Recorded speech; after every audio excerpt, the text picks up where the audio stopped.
performance by him. Russo winning from Shane Kelly ahead of Jens Glücklich getting the bronze, and Meidlinger in 4th place for Austria. And at the first attempt, a world title for the young Florian Russo.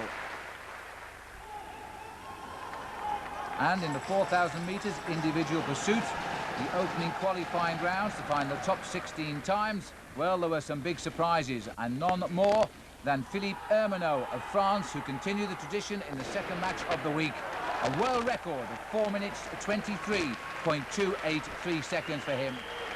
The second time this year he's established the world 4,000 metres record, and the 4 riders who qualified for the semi-finals, the other 3 were all British: Obree, Boardman and Sean Wallace. And under the new rules this year, the 4 best times in the qualifying round automatically go into the semi-finals, and never before has 3 British riders appeared in the semi-finals of this competition. Graeme Obree, on a bicycle he has built himself, now faces up to his friend and teammate Chris Boardman on the other side of the track, the Olympic champion and the new world hour record holder. And now as we rejoin the race with 3,000 metres covered. And this is the unusual sight of Graeme Obree taking on Chris Boardman. The styles are so different. Obree here tucks his arms in rather like a skier going downhill, while you have the streamline effect of Chris Boardman, and it does appear that Graeme Obree's style is proving the best. These 2 riders have been in complete competition all year one way and another, and Graeme Obree lifting the British National Championship record at 4,000 metres, and now Chris Boardman is taking him on and losing, and this is something of a surprise. And Graeme Obree here is on a schedule that could shake the roof off the Viking Ship Stadium, because he's heading towards the world record if he can hold on to this pace, and Chris Boardman was the world record holder after his ride in Barcelona just 1 year ago. At the bell now, Boardman is going out of these championships, so the Olympic champion being beaten by Graeme Obree on his unusual bicycle that cost him about 100 British pounds to make. He almost chipped on the bags there, but on the line, Graeme Obree has done it. He's beaten the world record just set a few moments ago by Ermenot. 4 minutes 22.668 for Graeme Obree, and he has knocked out the Olympic champion Chris Boardman. A place in the final for Graeme Obree, and the crowd totally amazed by this man from Scotland with his strange riding position, which is proving to be the most effective position ever seen. And Graeme Obree there being supported by Martin Coll on the right and the national coach Doug Daly on the left. So after that great victory by Graeme Obree, the scene was set in the second semi-final between Philippe Ermenot and Sean Wallace. And as it came towards the end, Ermenot was again on cracking form. 2 silver medals in the past for Sean Wallace as a professional, but a long way behind Philippe Ermenot. No world record for him this time, but now he would face in the final Graeme Obree, both riders having set new world record figures at these championships. So the flag is up for the final of the men's 4,000 metres individual pursuit, with 2 world record holders still hot as they start in the home and the back straight. In the home straight, and starting on a very big gear indeed, is Graeme Obree from Ayr in Scotland, and Philippe Ermenot from France taking him on. Well, after the qualifying round, Ermenot must have been a very confident man indeed, but now he's going to have to see if he still has any more speed left in those legs to take on Graeme Obree. And Obree has made the slow start. That was expected. Ermenot has made the quick one and has got the slight advantage. The clock, by the way, gives the time and then the gap of the rider who is behind. So Graeme Obree is just over 1 second down on the start. That's a long way.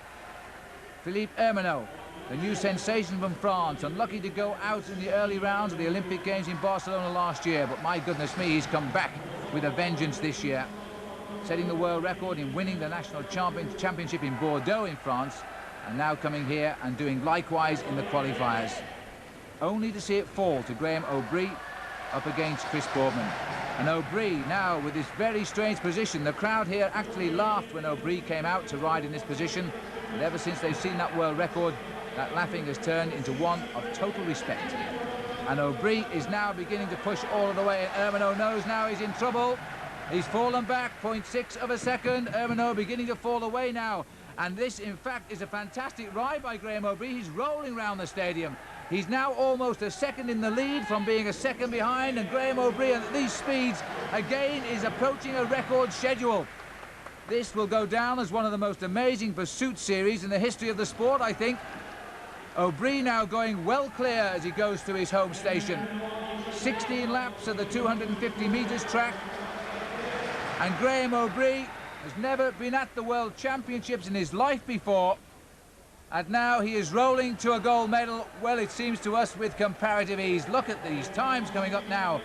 Ermenau almost 2 seconds down. We're coming round to the 2 kilometre check, and it's going to be very, very quick indeed. 2 seconds inside 2 kilometres yet. This is the 2 kilometre point. And just look at the time, 2:11.734 for Obree. This is another world record in the making here.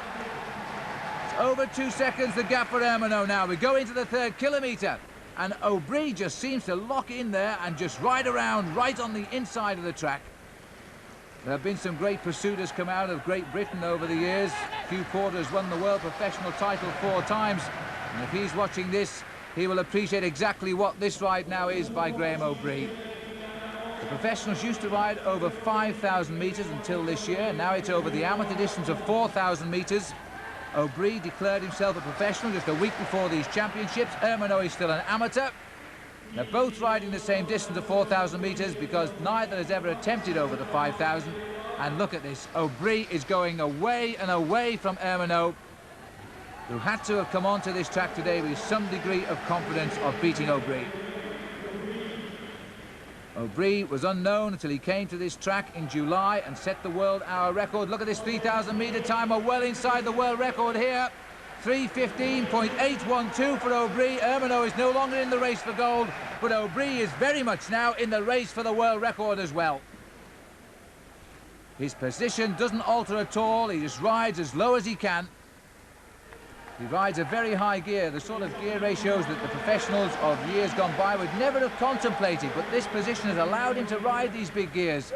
And once he gets up there, he seems to have the strength to keep him on a high level. Well, the crowd know exactly what they're watching now. They're watching a man on a mission, and Obree has come here to his first World Championships. The record he's just broken at 4:22. And it could well be he'll go inside 4 minutes 20 seconds. He's got 1 lap to get round the track. He's a few seconds away. He's got lots of time. Graeme Obree is running away with this World Championship. The question is, what will the world record be? 4:20 is the figure that Boardman said was always possible. He never thought it would be Obree. Obree has got it. 4 minutes 20.894. A new world record for Graeme Obree. Philippe Ermenau takes the silver medal, 4:23.785. That before these champions would have been a great time, but now, unbelievably, almost 3 seconds away from Graeme Obree. Steady on, Graeme. Tremendous ride, and this is the style of the new man of the World Pursuit Championship and the record holder. He puts the Olympic champion Chris Boardman into 3rd place, and Ermenau gets the silver.